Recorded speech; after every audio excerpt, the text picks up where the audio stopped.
A headline blares. At 87, Bill Wyman admits why no one can stand Mick Jagger.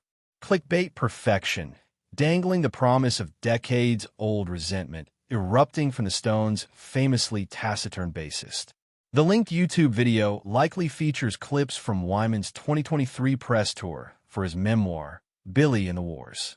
While sensationalized, the framing taps into a genuine, enduring narrative about the Rolling Stones' internal dynamics.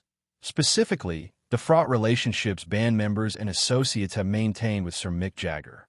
To unpack Wyman's perspective and the broader claim that no one can stand Jagger, we must dissect 6 decades of history, personalities, creative clashes, and the extraordinary endurance of rock's ultimate survivors.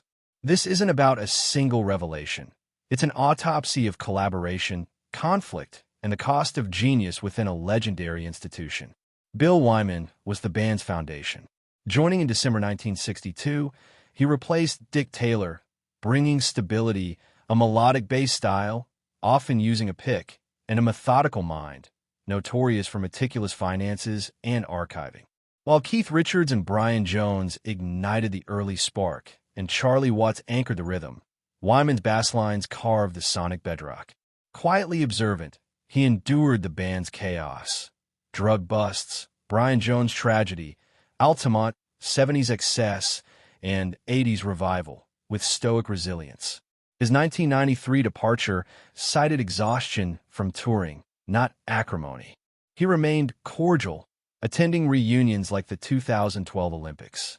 Yet through memoirs and interviews, Wyman gradually revealed candid, if measured, critiques of the Stones' inner workings, centering on Jagger's leadership. Contrary to the no one can stand hyperbole, Wyman's tone is weary resignation, not fury. His grievances crystallize around 5 themes. Jagger emerges as the Stones' CEO. Tours, set lists, finances, and personnel decisions like post-Wyman bassists were his unilateral domain. Consultation? Minimal. Mick was the business. Though Jagger/Richards dominated songwriting, Wyman and Watts felt sidelined. Bassline ideas or song concepts were dismissed.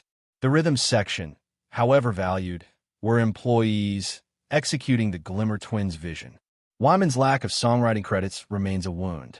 Wyman's bookkeeping acumen highlighted royalty structures favoring Jagger/Richards. Wealthy? Yes. Equally valued? No. The financial gap bred resentment.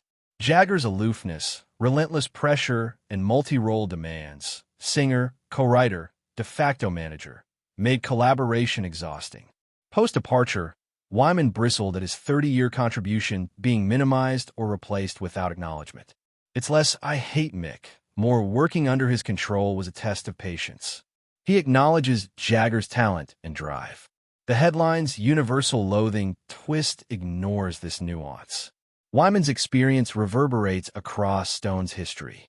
The no one claim gained shaky footing here. Keith saw Mick's solo pursuits, * primitive cool, * dogs hit, and commercial shifts, * dirty work *, as betraying their blues soul. Keith resented Jagger's autocracy and solo betrayals, calling their 80s rift a divorce.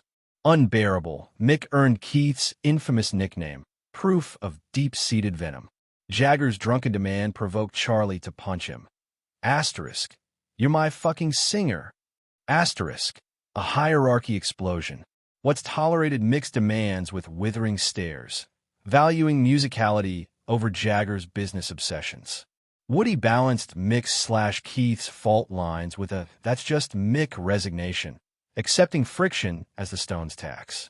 Jones' marginalization by Jagger/Richards' songwriting ascent fueled his bitterness before his 1969 death. Figures like Jimmy Miller or Prince Rupert Lowenstein cite Jagger's difficult perfectionism and ruthless business tactics.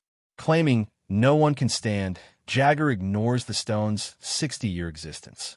Why endure him? Jagger's charisma, voice, and stagecraft define the Stones. Keith knows no replacement exists. His ambition, work ethic, and business acumen built the empire. Without Mick, the Stones fade post-1980. Despite disputes, Jagger/Richards crafted rock's greatest catalog. Mick's lyrics and melodic instincts were pivotal. Beneath Feuds, a brotherhood forged in survival persists. They need each other. Rolling Stone status offers wealth, fame, immortality. Charlie stayed until death. Keith defines himself by it. Leaving is unthinkable. Age, health scares, Mick's 2019 heart surgery, Charlie's death, and shared history forced reconciliation. The Stones transcend squabbles. Jagger's friction isn't unique. It's magnified by the Stones' scale and his genius. 6 decades demand autocracy. Mick's tough calls breed resentment. Jagger's polish clashed with Keith/Charlie's raw intuition, a tension fueling their magic. Mick embraced both. Keith saw commerce as a necessary evil. Jagger craved attention. Watts/Wyman retreated. Inequality was inevitable. 60-plus years together amplify flaws. Familiarity breeds contempt and unbreakable bonds. The viral headline exemplifies media manipulation, isolating critical soundbites while ignoring Wyman's praise. Turning difficult into can stand implies hatred. Framing Wyman's words as shocking ignores documented band tension. Peddling Stone's drama as gossip. Overlooking the band's hard-won peace post-Charlie. Wyman's reflections aren't bombshells. They're footnotes in the band's epic biography. At 87, Bill Wyman offers a veteran's testimony. Mick Jagger's controlling nature, creative exclusion, and difficulty made collaboration a trial. His critique resonates because Keith, Charlie, and others echoed it. Yet, no one can stand Jagger. False. He is the Stones' irreplaceable engine, frontman, strategist, co-architect of their legacy. The friction isn't dysfunction, it's their alchemy. Jagger's ambition versus Keith's anarchy, perfectionism versus groove. These tensions forge their sound and stamina.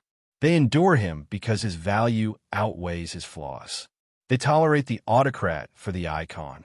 They navigate the difficulty for the glory of being a Rolling Stone. Wyman's account isn't an exposé of hatred. It's a clear-eyed tribute to surviving genius. The Stones persist not despite the friction, but because of it. The fire that forged them still burns.